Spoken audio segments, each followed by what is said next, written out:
भर में छापे मार रही है, बहुत सारे जो है चीजें फर्जी पाई गई। क्या ईडी के ऊपर मुकदमा हुआ, पुलिस वालों के ऊपर मुकदमा दर्ज हुआ? बुलडोजर चल रहा है, लेकिन क्या बुलडोजर चलाने वालों के ऊपर कोई एक्शन हुआ? कि जब मंडल कमीशन की सिफारिशों को लागू करने की बात आई, जब पिछड़ों को आरक्षण देने की बात आई, तो इसी मेरिट के नाम पर उसे रोकने का प्रयास इस देश के सवर्णों ने किया था। जो लोग हिंदू राष्ट्र बनाने की बात कर रहे थे, दलित पिछड़ों को पीछे ले जाना चाह रहे थे और कह रहे थे कि फला धर्म से आपको खतरा है बेटा, त्रिशूल लेकर के चढ़ जाओ, अब वो तुरंत जो है हिंदू राष्ट्र को छोड़ करके निकल पड़े कि सवर्ण बचाने की लड़ाई शुरू कर दी जाए। तुरंत मीडिया में हेडलाइन चली कि ठाकुर पंडित जीत गए और जाति के बंटवारे वाले हार गए। हमने देखा है कि जाति किस तरीके से कैंपसेस में काम करती है। हमने अपने साथी रोहित वेमुला को मरते हुए देखा, हमने पायल तड़वी को मरते हुए देखा, हमने डेल्टा मेघवाल, इंद्र मेघवाल को देखा, दर्शन सोलंकी को देखा कि शंकराचार्य तक उठ खड़े हुए और कहने लगे कि इस देश के सवर्णों के खिलाफ एक कानून आ गया है। तमाम विश्वविद्यालयों का आंकड़ा उठा करके देखिए, 99% से ऊपर वाइस चांसलर इस देश में सवर्ण है। जो हमारे खिलाफ जो साजिशें रचते हैं, उन साजिशों को भी बेनकाब करने की जरूरत है।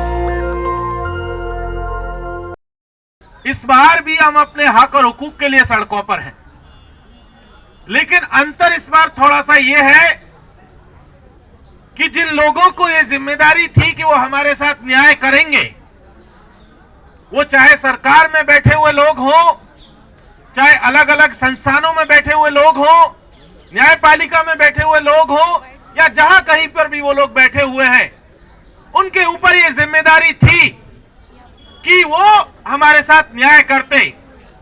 लेकिन उन्होंने किया एकदम से उल्टा। उन्होंने ये कहते हुए एक गजट नोटिफिकेशन पर स्टे लगा दिया कि इसके दुरुपयोग की संभावनाएं हैं।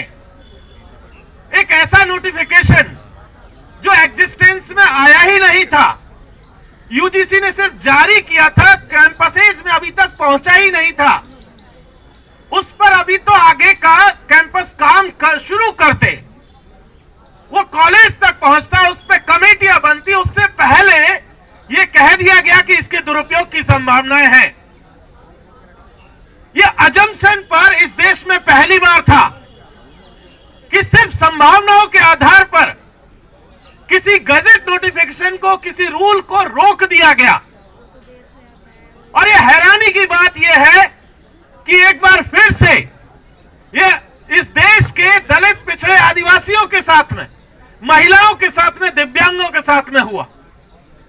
क्योंकि हम लोग पहले से देखते आ रहे हैं कि हमारे हुक्मरानों का जो रवैया है वो हमारे प्रति कैसा है। हम ये बात अच्छे से जानते हैं कि हमें लेकर के उनके मन में बहुत सारे पूर्वाग्रह हैं, पहले से उनके मन में बहुत सारी चीजें बैठी हुई हैं, लेकिन उसके बावजूद भी हम ये उम्मीद करते थे कि वो हमारे साथ न्याय करेंगे। लेकिन सिर्फ संभावनाओं के आधार पर उन्होंने एक नोटिफिकेशन को रोक दिया। अगर ये नोटिफिकेशन की संभावनाओं की बात करें तो इस देश में बहुत सारे कानून हैं, इस देश की अलग अलग एजेंसीज हैं, पुलिस डिपार्टमेंट है और आईबी, सीबीआई से लेकर के ईडी से लेकर सब है। ईडी लगातार देश भर में छापे मार रही है, बहुत सारे जो है चीजें फर्जी पाई गई। क्या ईडी के ऊपर मुकदमा हुआ, पुलिस वालों के ऊपर मुकदमा दर्ज हुआ? और भी बहुत सारी एजेंसीज है जिन्होंने इस तरीके की गलत कार्रवाई की। बुलडोजर चल रहा है, लेकिन क्या बुलडोजर चलाने वालों के ऊपर कोई एक्शन हुआ? नहीं हुआ।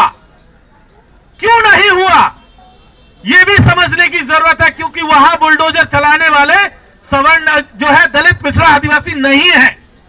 उनकी अपनी एक जाति है, उनकी अपनी एक राजनीति है।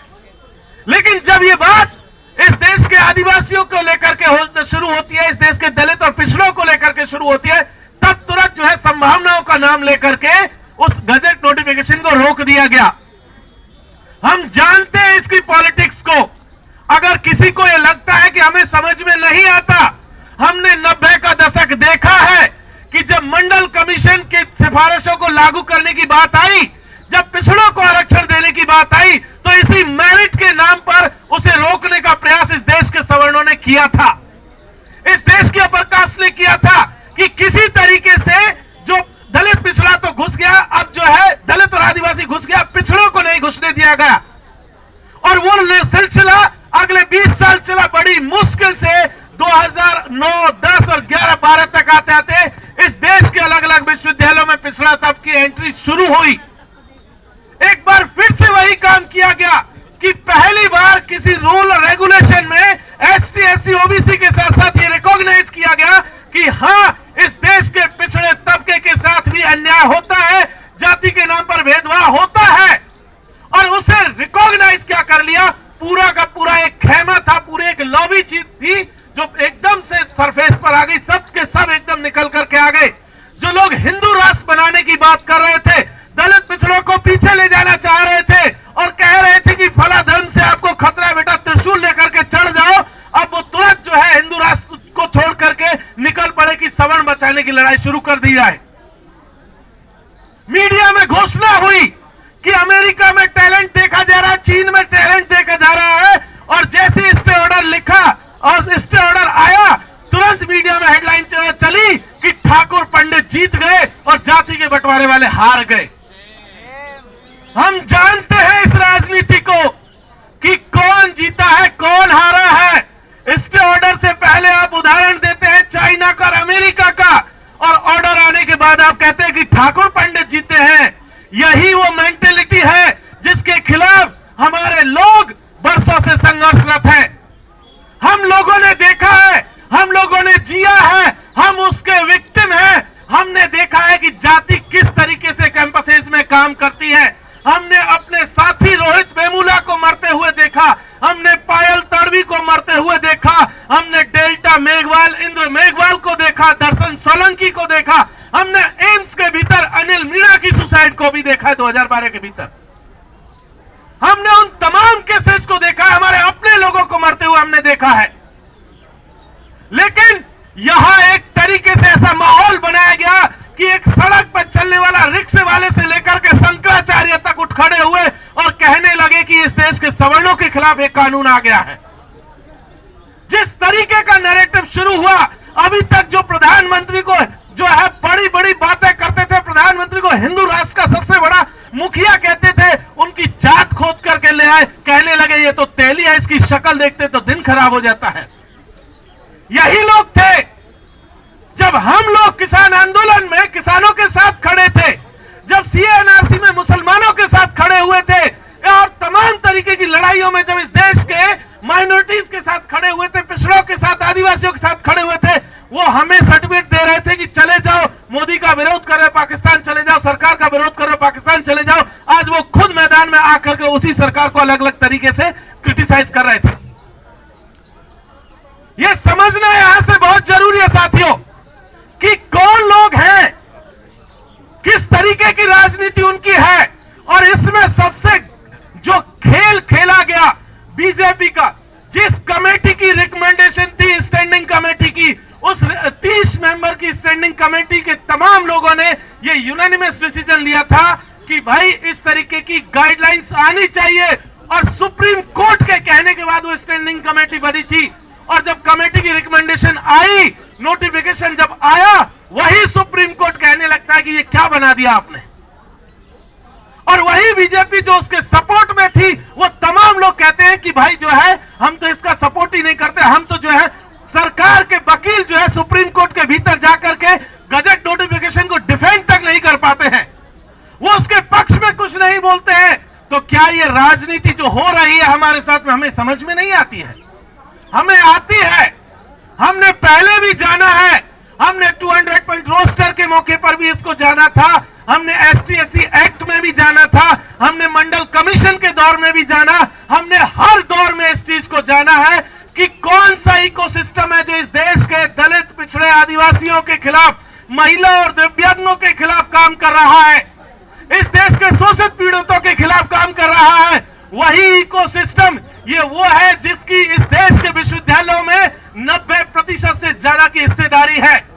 इस देश के तमाम विश्वविद्यालयों का आंकड़ा उठा करके देखिए, 99% से ऊपर वाइस चांसलर इस देश में सवर्ण है, 97% से ज्यादा जो आपके प्रोफेसर हैं वो आपके सवर्ण ग्रुप से आते हैं। तो हमें ये मालूम है कि कौन लोग हैं, किन का इकोसिस्टम है और किस तरीके से हमारे साथ में जो है बिहेव कर रहा है। लेकिन साथियों, इस हमें ये बात समझनी होगी कि जो लोग लगातार हमारे खिलाफ ये मोर्चेबंदी कर रहे हैं, जो हमारे खिलाफ जो तमाम तरीके की साजिशें कर रहे हैं, जो हमारे खिलाफ जो साजिशें रचते हैं, उन साजिशों को भी बेनकाब करने की जरूरत है।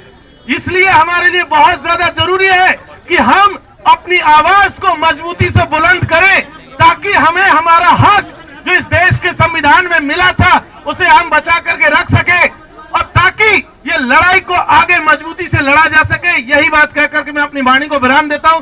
बहुत बहुत शुक्रिया।